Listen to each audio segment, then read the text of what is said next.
Greetings from Aaron Layman Properties. Let's check in on the North Texas housing market as we get ready to push into the summer selling season. More home inventory helped push North Texas home sales into positive territory in April. North Texas saw a 5.5% increase in home sales compared to last year, while Denton County experienced a 7.3% bump in closed transactions. The additional activity is fueled by a 37% rise in available home inventory. Inventory has been growing steadily for most of the year as 7% rates and a slowing economy work to curtail demand in the housing market. Denton County now has 2.7 months of available home inventory. That's up 42% from the same time a year ago. Median prices in Denton County edged up 0.9% year over year. Average prices were 1% lower.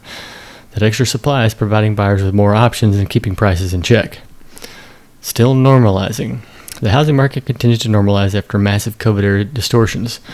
Caught between the Federal Reserve's need for quantitative tightening and the Treasury's massive deficit spending stimulus, the housing market is still trying to normalize from unprecedented distortions, which have artificially boosted demand and diminished supply.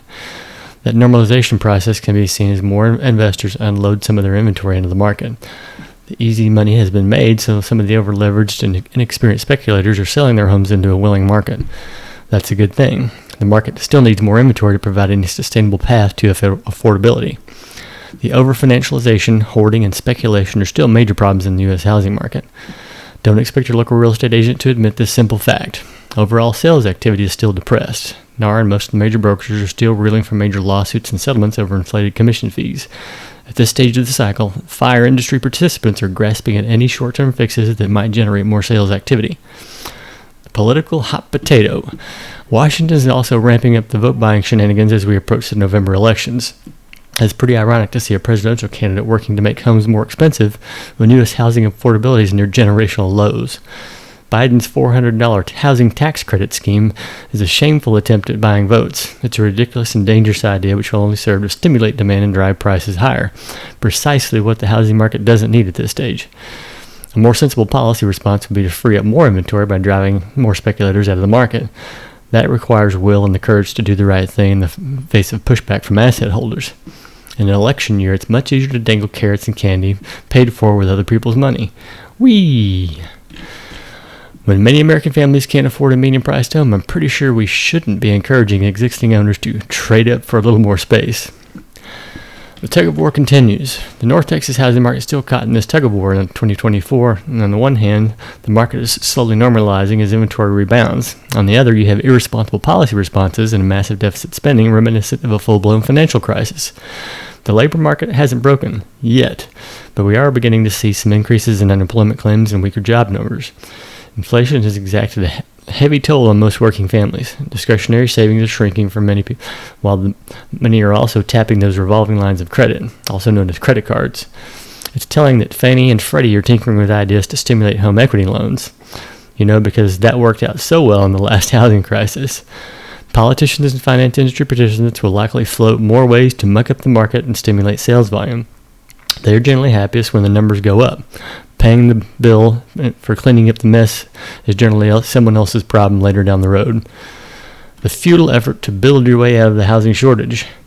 The United States still has over 1.6 million housing units under construction based on the April starts and permits data.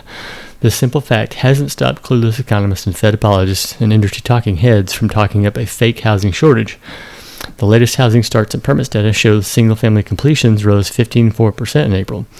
Completions were 13.6% higher than April of last year. This new supply could help offset current housing shortages, but it won't.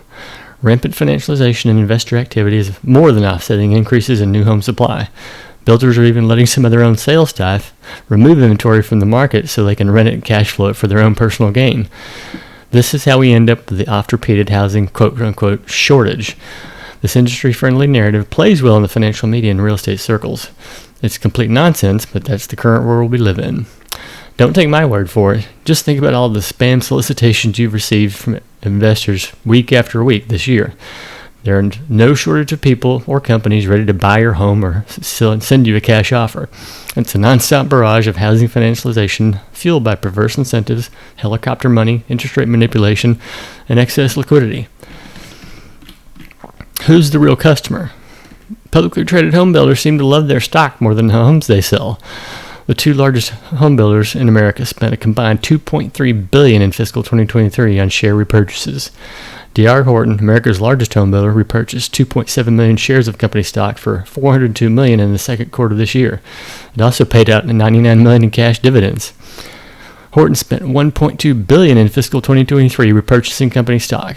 It could have used some of that cash to build better homes. Horton spent $132 million on warranty and litigation in fiscal 2023, or roughly 11% of the amount spent on enriching investors and executive staff. It almost makes you wonder who the actual customers are in this setup. It looks more like home buyers or just a means to an end for America's largest home builders.